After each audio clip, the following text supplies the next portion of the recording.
Hello everyone. I decided to change the scenery. I've got my overhead lamp on and I've got my makeup light on and we're sat in the dark. I thought, why not read some spooky Reddit stories? I originally wanted to do this before Halloween and have one uploaded for Halloween, but that was not the case, so I'm doing it now. Hopefully the sound and the visual is okay. I've picked out 2 short stories, 2 normal scary stories, I guess, and then 2 no sleep stories. I've done a quick skim and scan of each one and I haven't read all of it through, so whatever I read will be an authentic reaction. So the first short story is by trash_tier and it's called My Family and I Have a Unique Tradition Where We Take Part in Every Year for Thanksgiving, Hunt Down the Rabbit. Just a pre-warning, I do struggle with speech sometimes, so I may have to reread some of the sentences again, so it might sound a bit choppy every now and again. It was my favourite time of year. Ever since we were little, our parents had taught us how to catch, kill and cook our Thanksgiving dinner. It was always a competition between us. Who could catch the rabbit? Freddie, my brother, was already halfway across the long stretch of land that was all ours, sprinting to get there first, dark brown hair caught in a whirlwind. I was clumsy on my feet, struggling to pull my own shoes on and then pushing myself into a run. I enjoyed the hunt. The ice-cold air running through my hair and prickling my cheeks, air that smelled of damp, of rain. That doesn't make sense. Hang on. Air that smelled of damp and rain. I kicked myself faster, swinging my arms to drive momentum. I watched my brother duck to his knees, his gun positioned perfectly in the crook of his shoulder. Before he could take the shot, though, Lana dove on his back laughing. The 2 of them hit the ground with an oof, and I ran ahead. That's cheating, Freddie yelled behind me, struggling with Lana. Dude, get off me, your elbows are digging into my gut. His strangled laugh was whipped away in the wind. As I ran faster, my toes primed, my fingers twitching, ready to pull out my gun. I saw the chicken first. The poor thing was hiding, trying to blend in with the trees. Stupid thing. Chickens couldn't think, or more so have logic, to hide. I ignored its pleading eyes, amused by its attempt at speech, its beak trying to form words. Please. A bullet pierced into its head pretty quickly, followed by my brother's howl of excitement. I don't know why I'm concerned, not concerned, but shocked that this is the thing when I literally read the title and I'm like, what the fuck? If people don't know, I'm vegetarian. This is crazy. But anyway, followed by my brother's howl of excitement. Bullseye! The chicken dropped to the ground and I moved further towards my target. Curled up in a thicket, head bowed and trembling, was my little furry friend, the rabbit. My sister squealed behind me, followed by another gunshot, then the sound of her knife pulverizing the skull of the poor defenseless turkey who didn't even run. I couldn't resist a grin when I approached the rabbit, dropping to my knees and pulling at its felt ears, prodding the clumsy stitches across its forehead. His fur coat was slipping off, and I held it in place. Because he was a rabbit. So bad at playing one. Unlike the chicken and the turkey, its lips moved, forming speech. You fucking bitch. Rabbits couldn't talk. What? Rabbits couldn't talk. Still smiling, I grabbed him by the scruff of his neck and sliced my rabbit's throat, reveling in the hot, sticky red that pooled on the ground, his shuddering breaths choking on rabbit speech. With my siblings, I dragged my dinner back to Mom, who made the best Thanksgiving feast. I savoured every mouthful of rabbit dripping from my tongue. Afterwards, I skipped down to the basement where we kept our produce. My ex was growing back, always too big for his cage, slowly. Static into flesh and flesh into skin. Daddy called it a never-ending supply of meat. My mouth watered. I couldn't wait for Christmas dinner. Hang on. I'm trying to understand. I was a bit confused, and I'm looking at some of the comments, because I think a comment or 2 was confused. Someone said, I was totally into the story until you skipped down to the basement. I don't understand what happened after that. Produce is your ex somehow growing back? Up until then, it was awesome. And then someone commented, I think they found some way of turning people they don't like into these weird creatures which are killed, eaten, and regrown over and over. Why is someone on about the Swan Princess? Oh, someone was like, ever seen the Swan Princess when Derek and his buddy turn the musicians into animals and hunt them? Now I have that combined with FMA's gluttony regrowing after being exploded, and this was the combo I never knew I needed. Okay. Well then. So what I'm getting from this, if you haven't figured it out already, I'm getting it, like the person said in the comment, that it's a case where every Thanksgiving they hunt down creatures that's kind of mixed in with people they don't like, and then they do that over and over again, and then they also eat. It's making sense in my brain, but it's also not at the same time, and I don't know how to make it make sense. But what a lovely story! Okay, so the next short story is called I Work in a Room with No Corners by Waiting for Mid-Moon. This was actually posted a day ago. I always remembered the room having corners. There were 4 of them, sharp and right-angled like any room should, but now sitting here under bright office lights, the edges looked wrong, curved and soft, like the walls are folding in on themselves. Maybe it's the fluorescent buzz finally melting my brain, or maybe, just maybe, I finally lost it. Hey, you listening? Maria snaps her gum and taps her acrylic nails on the desk. I nod, but I'm not. Her voice feels like sandpaper. I spent years in this cubicle zoo, and Maria's chewed gum through every single one. I used to think it was strawberry flavoured, but now I can't decide if it's spearmint or cinnamon. Did it change, or did I just never pay attention? She doesn't wait for an answer. She waddles off to the break room, leaving her perfume that reeks of lilac and despair hanging in the air. I stared at my screen. The numbers blur. 137-531-846. None of it feels real. But the walls, they're all I can focus on now. You never noticed the corners? I asked Greg, the guy in the next cubicle. He's chewing on a pen cap. What? He mutters, not looking up. The walls, they're different. Don't you see? He glances at me, then back to his screen, shaking his head. You're losing it, man. But I can't let it go. The edges where the walls should meet have rounded out. It's like being in a giant smoothed out egg. Hey Maria, I call out when she comes back. What? She snaps, annoyed. Do you remember if this office ever had corners? She stops chewing for a moment. What the hell are you talking about? I'm serious, I say. Think about it. Her eyes narrow like I've just asked her to solve a math problem. I don't know, you weirdo. Who cares? And she walks off. I stand and walk to the far wall, pressing my palm against it. It's strangely warm. I press harder and my heart starts to race. Greg, I whisper, come look at this. But he doesn't move. I look around. Maria's still chewing her gum. Greg's hunched over his desk. Hey, I shout, but no one looks up. Then I see it. The walls are breathing. Hey, Maria? I ask again, my voice shaking. She doesn't look up. Do you remember how we got here? She blows a bubble and lets it pop, her eyes and thumbs glued to her phone. What kind of question is that? But her words sound empty and hollow, like she doesn't know either. I sit back down, slumping into my swivel chair, my legs too weak to stand. The knife in my drawer feels either pointless or extremely necessary right now. I close my eyes and chuckle to myself. Maybe Greg's right. Maybe I am losing it. Or maybe I'm just the first to notice they were actually slowly being digested. Sorry. Whoa, wait. I actually like this one.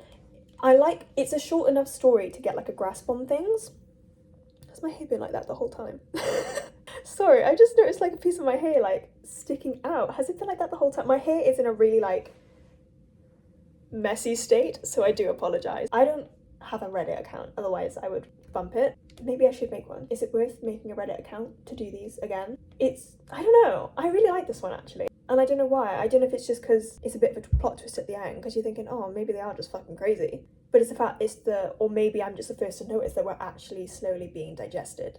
The next story is a longer, scary story. It's called Peeking Out, and it's by OK_classroom2114. It all began when I went to college.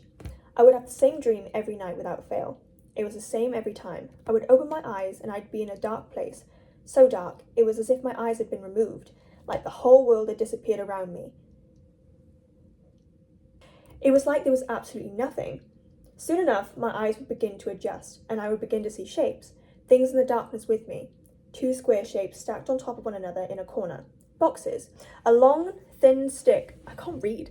I want to point out, pause in the story. English is my first language, and I really struggle to read English and speak it. So, I don't know maybe I'm just dumb?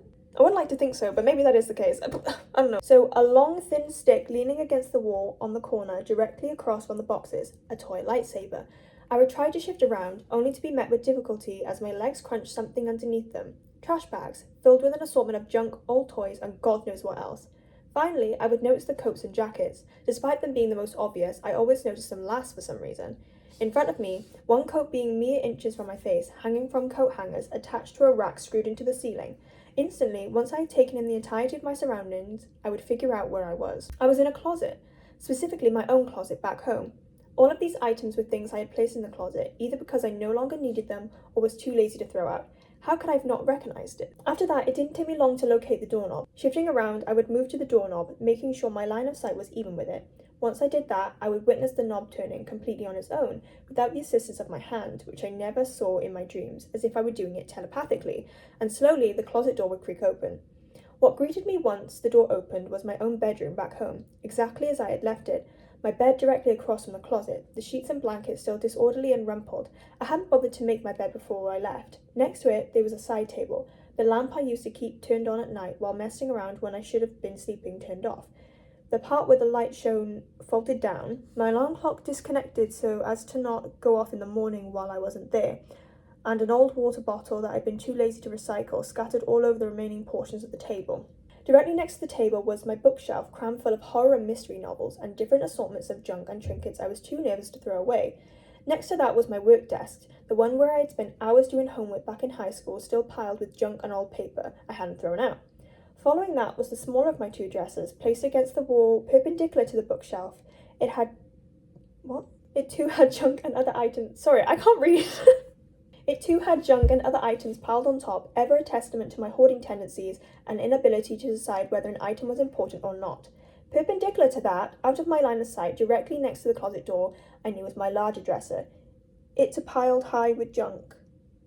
I think it's meant to say it too piled high with junk, but it's got two as in like T-O, not T-O-O. It too piled high with junk. That was my bedroom, the place I had thought of as a safe space for practically my whole life. Once I had taken in the entirety of the room, the closet door would slam shut in my face, and I would once again be plunged into darkness so empty that it was like I'd gone blind. That would last for a few seconds, and then I would jolt awake lying in bed, back in my dorm room at my college, sweat covering my face and soaking my pillow. At the time, I didn't think much of it. I had been suffering from a severe bout of homesickness for a while, and I figured that had manifested in my dreams. I dreamt of my room back home because I missed my room back home. Okay, I yearned for the comfort of familiarity of home. That was all. That was all.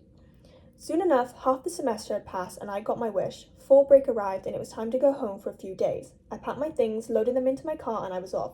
Within 3 hours, I was back home. I hugged my parents, said hello to some old friends, went to my old hangouts, everything I used to do. It was like I'd never left. And of course, I got back to my old bedroom. It was great. Seeing my old books, sitting at my old desk, laying in my bed, I loved every bit of it. As I laid in bed, the covers still musty from my body odour and lack of hygienic care, the pillow firm and a bit hard from not being laid on for a while, but still as comfy as before, I looked over to the closet directly in front of me at the foot of my bed. The closet door, which was wood and painted white, remained closed, still and unmoving as it should have been. For a moment, my mind wandered back to the dream I'd been having. As I thought about it more, it occurred to me just how unnerving the dream really was. I mean, it wasn't like I ever just sat in my closet in the dark, unmoving. I had never done that, so why could I picture it so vividly in my dream? The more I thought about it, the more creeped out I became. I was beginning to get a bad feeling from the closet. For a moment, an intrusive thought came into my head. What if there was something in my closet? I hate that because my wardrobe is right behind me. I'm very well aware this is American. My wardrobe is right there and my bed's here. It's in a small space. I've decided to do this around like 7 o'clock, which I think is a pretty good time because I feel like if I did this at 3 a.m, different scenario. Before it could go any further, I brushed it off. What the hell was I saying? There was nothing in my closet. I was acting crazy. Those dreams were just my homesickness manifesting in my head, a product of my anxious mind. I knew what the inside of my own closet looked like. It wasn't like I'd never opened the damn thing and rummaged around inside, or even just fucking peeked in. It also wasn't like there was a light in the closet to turn on either. It was always dark. Even if I never sat down in there, it wouldn't be that hard to picture what it would be like, and my mind had simply conjured up a picture. That was all. Now that I was back, I probably wasn't even going to have the dream anymore. I was home. Why would I feel homesick at home? It would be all over, at least for a few days. At least, that's what I thought. That night, as I laid in bed, sound asleep, I had the dream again, even though I was back home. The dream began as it always did. Darkness, making out shapes, the doorknob twisting open without help from a hand, and the door swinging open to reveal my bedroom. Up until the door swung open again, everything was exactly the same. The minute the door swung all the way open and I could see the bed, things became very different. My bed, which was always empty whenever the closet door opened, was now full. Someone was sleeping in my bed. I could make out the shape of a person in the bed, the covers pulled up over them. I could see their chest moving up and down, the rising and falling like a seesaw at a playground. Who the hell was that? Then something happened in the dream that had never happened before. I left the closet. If I had to describe it, it was like I began to glide forward. I could not feel or even see my feet beneath me. It was like the wind itself was carrying me. Heck, almost didn't feel like I was moving. It almost felt like, rather than me moving, the bed was beginning to move towards me, the stretch and elongate so as to get close to me. Of course, that wasn't what was actually happening. I was moving, but that's what it felt like. Slowly, I moved past the borders of the closet, entering into the bedroom. Despite it being my own bedroom, I felt nervous. It felt like I was entering enemy territory. Once I was out of the closet, I shifted around, coming to the side of the bed that wasn't against the wall. I glided to the top of the bed, where the person's head would be. Reaching the person's head, I looked down. It was me. The person lying in the bed, drenched in sweat, was me. I was not having a good dream. I could see myself shivering, slightly shaking my head. I could make out words coming out my mouth, and they sounded stressed, confused. What is this? What the hell is going on? No, no. As I watched myself quivering in fear, something else that had never happened in the dream before happened. I saw one of my hands, except it wasn't one of my hands. Seemingly from out of the blue, a hand came into focus directly in my line of sight. It didn't look like a human hand. It was long and spindly, almost twig-like. It was so thin that it didn't look like bone was peeking through the skin, but rather the hand itself was entering. That doesn't make any sense. It was so thin that it didn't look like bone was peeking through the skin, but rather the hand itself was entirely bone, and just happened to be skin-coloured. The skin was gnarled and rough-looking, like sandpaper. By itself, that skin could have done some serious damage to me.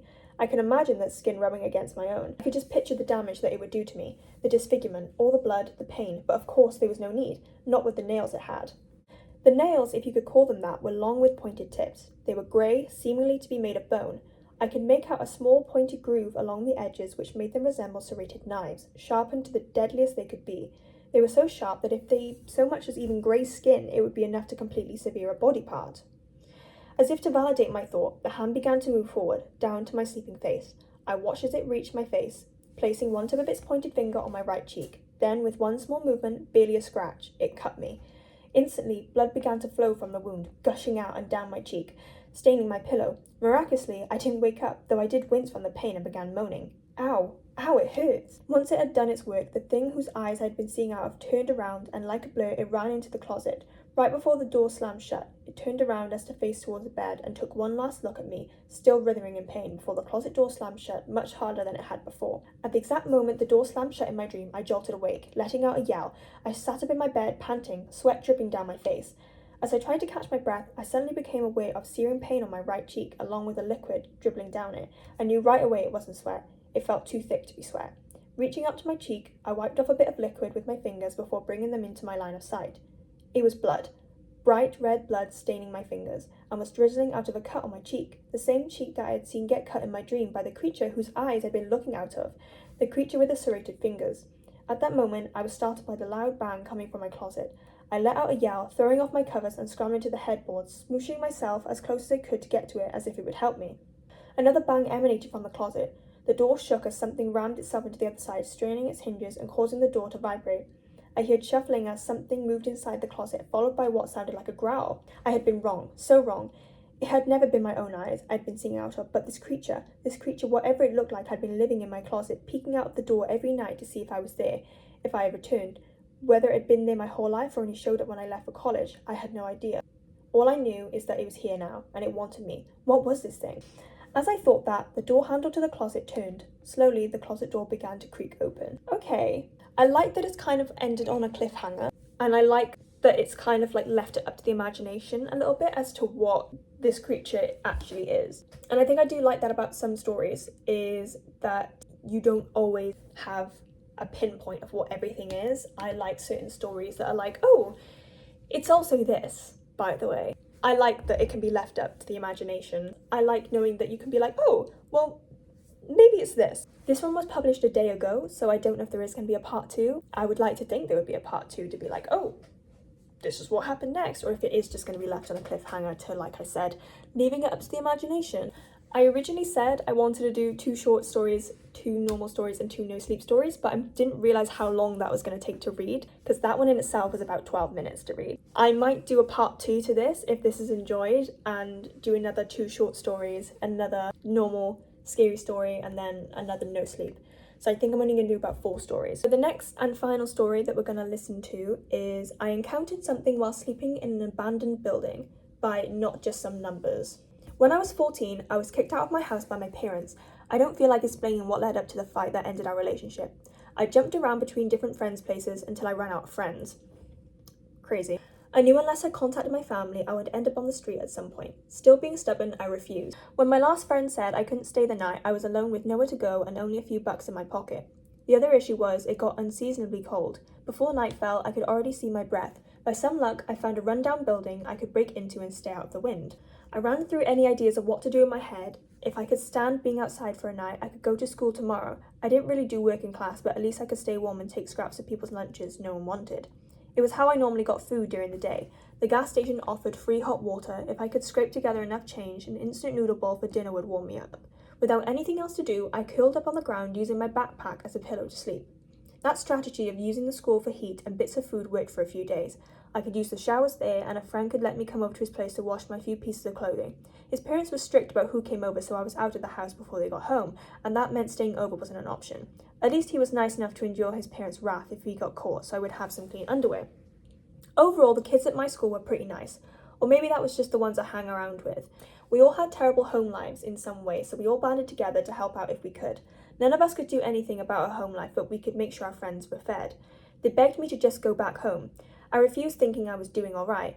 They were my support system, and the old broken down building wasn't that bad until I could find something better. My friends kept bringing up valid points of other people on the street seeing me as an easy target. I could be robbed, murdered, or sold into trafficking, and no one would be able to help. Being on the street as a kid was dangerous in too many ways to count, and yet I still didn't go back home. The problem came when the temperature dropped below freezing. Another friend gave me a jacket that was too small for him. Someone gave me extra pairs of socks, and another found me some old mittens he wasn't using, and yet it wasn't enough. As I found my way back to the old building to get settled in for the night, I wondered if I would be able to make it. The sun hadn't even set yet, and I was shivering. I wore all clothes I owned. I placed a small jacket on the ground because I heard it was warmer to sleep on something. A terrible wind blew outside as I curled up in my layers of clothing, wondering what to do. There were some places I could hang out. The issue were other people knew about those places. I could come across some pretty threatening people in the same situation as myself. I almost felt bad about being uncomfortable around those people because they had issues they couldn't control. But I also knew if I tried hanging out inside the warmer places with the other homeless population, I would have issues with them. There was also a chance that someone actually cared about a kid being on the street and called the cops. As I shivered, I stayed where I was, thinking freezing would be better than getting stabbed for my shoes, or be forced to go back home. I could see every puff of breath. My nose hurt from how cold it was, and my fingers and toes refused to warm up. I thought about why I was sleeping on the cold ground, and my chest tightened. I was angry at my parents for creating a home in which I felt so unwelcome. It was as if dying from hypothermia was better than being with them. I tried being a good kid, but gave up when nothing I did mattered to them. If they punished me for nothing, I might as well do whatever I wanted, and this is where I ended up. My body hurt from shaking, and yet I couldn't stop. Even if I wanted to call the cops on myself just to be somewhere warm, I was too weak to get up from only an hour on the hard ground. I suppose it wasn't just that hour, it was a week of sleeping outside and not getting regular meals. Before then, I wasn't aware of how painful the cold could be. My chest hurt from shaking, my lungs hurt from the cold air, and my toes felt as if they were going to fall off. I wanted nothing more than a hot meal on a warm bed. Tears started to form, but I forced them down, knowing the wetness on my face would just make me feel colder. Just as I was nodding off, convinced I wouldn't wake up again, I heard something echo through the dark of cold building, a tapping sound. I searched my brain to figure out where I heard the sound before. It kept getting closer. It was so dark I couldn't see what was causing the sound, and I was too weak to even sit up. I felt scared to death, and yet my eyes refused to open as the sound got closer and closer. Suddenly, I felt a puff of hot wind on my face. Something in my brain clicked as I realised the sounds I heard getting closer were similar to a dog's claws tapping on hard surface. I wanted to open my eyes to see what kind of beats were in front of me, but my body simply shut down. I passed out completely defenceless. I woke up a short time later feeling as if I couldn't breathe. Something was crushing down in me. An odd smell came as my eyes fluttered open, but I couldn't see anything through the darkness. And for some reason, I was warm, almost hot. I struggled to get my arm free that was pinned under my body. When it moved, I felt something rough. A fur-like texture surrounded me. Then I realised some animal was sitting on me, or curled around my small form. I didn't know about any wild animals that would be this big. Panic started to rise. If it was a bear or a big cat that escaped from the zoo, or a private collector, I was toast. Once it woke up, I would be mauled when it realised I was a tasty treat. But why did it curl itself around me in the first place? Was it also cold and just using me for body heat? I was still weak and tired. The pressure behind my eyes was a sign of illness. I soon drifted back asleep while listening to the rhythmic breathing of the creature holding me hostage. When I woke up again, the cold overtook my body again. My face was flushed and my throat was sore. I couldn't sit up without getting so lightheaded I needed to sit back down. Harsh coughs racked my chest. That was the problem. Aside from being sick and still in the harsh weather, it was dangerous being loud while alone. I'd been silent the entire time I stayed in the building. This time, I hoped a security guard found me. At least then I might get some treatment before getting shipped back home. I couldn't move that day. Fever chills shook my body down to the bones. I had some water but couldn't even keep that down if I could only move and find a payphone to call for help. And yet I was too ill to do anything. As I lay on the floor, drifting in and out of sleep for the day, I noticed something in the cement that hadn't been there before. Deep grooves in the floor in front of where I was, almost like a massive claw mark.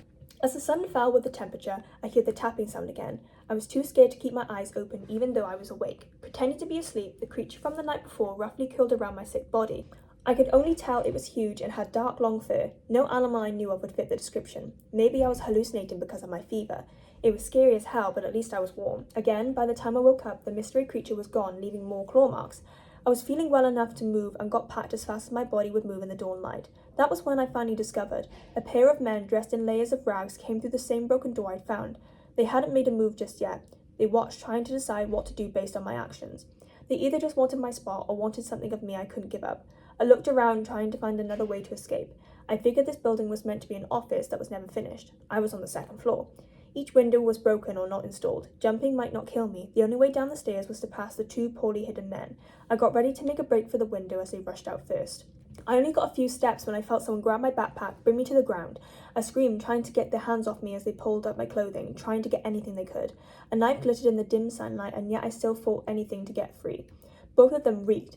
A mixture of the smell and still being ill made me gag between screams. Neither weren't well fed, but could easily overpower a kid still in high school.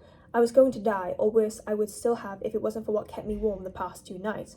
Out of nowhere, the man who was holding the knife suddenly didn't have his head. Sorry. I read that a bit too casually, if you ask me. Let me go again. Out of nowhere, the man who was holding the knife suddenly didn't have his head. Blood sprouted from the wound, causing me and my attacker to stop for a stare wide-eyed in fear. The body hit the ground with a sickening sound. The other man scrambled back, trying to figure out what had just happened and where the attack came from. I was frozen to the spot from fear and shock as blood pooled on the ground next to my head. A scream made me finally sit up. A dark creature, almost in the shape of a wolf, appeared in the room. Oh my god, I swear to god. I don't even know what I think this might be, but if it is, I'm gonna scream. A dark creature, almost in the shape of a wolf, appeared in the room. It nearly reached the ceiling. As if it raised its head, it wouldn't fit. I couldn't see any eyes or even any facial features on the head. The fur so dark, it was as if all the colour and light were being sucked inside. I don't know if it's just me not being able to read English or if this actually just not making sense. The man screaming drew the beast's attention. A turn of the featureless head towards the sound nearly made me faint from fear. Instead of finishing off the other person quickly like the first, it took its time. First a slash across his face with a flick of a single claw, then another over his head. The man tried running but was blocked at every attempt. More and more wounds were dealt, splattering blood across the room. The monster finally gave some sort of mercy, pinning its prey down with one massive clawed paw and tearing into its stomach with a large mouth that appeared between dark fur. I don't know why, but it's making me think of like the Michael Jackson video. It's making me think of Michael Jackson's Thriller. That's the kind of vibe it's giving me. The sounds of its crunching through bones and tearing out organs made me sick. I puked out bile, unable to stop. Some voice in the back of my head, I needed to get the hell out of there while it was distracted. It saved my life twice, maybe 3 times. I didn't freeze or was murdered by these two, but I didn't feel as if this monster was on my side, but rather it used me. I was in love. I don't know why I said it like that. Being weak, I would draw in men like these two. Why eat one meal when you could use it to bring in more? If it decided I wasn't good enough bait, I would be dinner. With the door blocked, I did the only thing I could think of. I grabbed my backpack and took a running jump out the window. Okay, good call. I was right, it didn't kill me, but it did break a few things. I got up and hobbled to a nearby gas station, still in so much shock I wasn't fully aware of how badly I was hurt. The attendant called for an ambulance before I collapsed. I tried telling them about the creature and the 2 dead men. The cops found no sign of someone being killed in the building, only the scratch marks on the floor and the jacket I left behind. They assumed I saw the marks and had a fever dream so vivid it made me jump out the window. My parents got in trouble for the fact I was sleeping on the streets, and yet not even the school knew. My friend should have said something, but they heard so many horror stories about foster care, so they didn't want to report my situation. In the end, I moved in with my aunt. It wasn't perfect, but she was so much better than my parents, who I still barely speak to. To this day, I don't know what I came across. I almost want to thank it for keeping me alive. After that experience, I gotta say I appreciate my bed the most, even though now it's been taken up by my aunt's 2 large dogs most nights, making it nearly impossible to sleep. I love how people comment on stories like this as if this actually happened, because with due respect, I refuse to believe this actually happened. I'm not saying that your story didn't happen, but I don't think it happened personally. I feel like stories should say based on true events, do you know what I mean, at the start. I'm a bit on the fence about this one, purely because, first of all, I felt like I couldn't read, and that is just me anyway, so I was trying to grab what was happening. From what I've understood, this person ran away from home because they had, let's say, a disagreement with their parents. They didn't want to get into it. They made that clear at the start. They ran away from home, started living with friends for a while until all their friends were like, you can't live with us anymore, we don't want you living with us. So then they found this abandoned building that was meant to be an office that they didn't end up finishing, I'm assuming. First night, they hear claws what we can assume, you know, scratching on the concrete cement. The same thing happens the next night and they're like, oh yeah, you know, something's just on me, but I'm not gonna panic, because why would I do that? I like the idea of it and how they kind of like, oh, this person's crazy. Like, I don't want to like dismiss it. I feel like it was building up to this story that I thought was going to have a different ending to what it did, only to be like, I jumped out the window, went to the gas station place, they called the ambulance and they thought I was crazy, so I started living with my aunt. Like, that's the vibe I'm getting. But other than that, it was a pretty good story.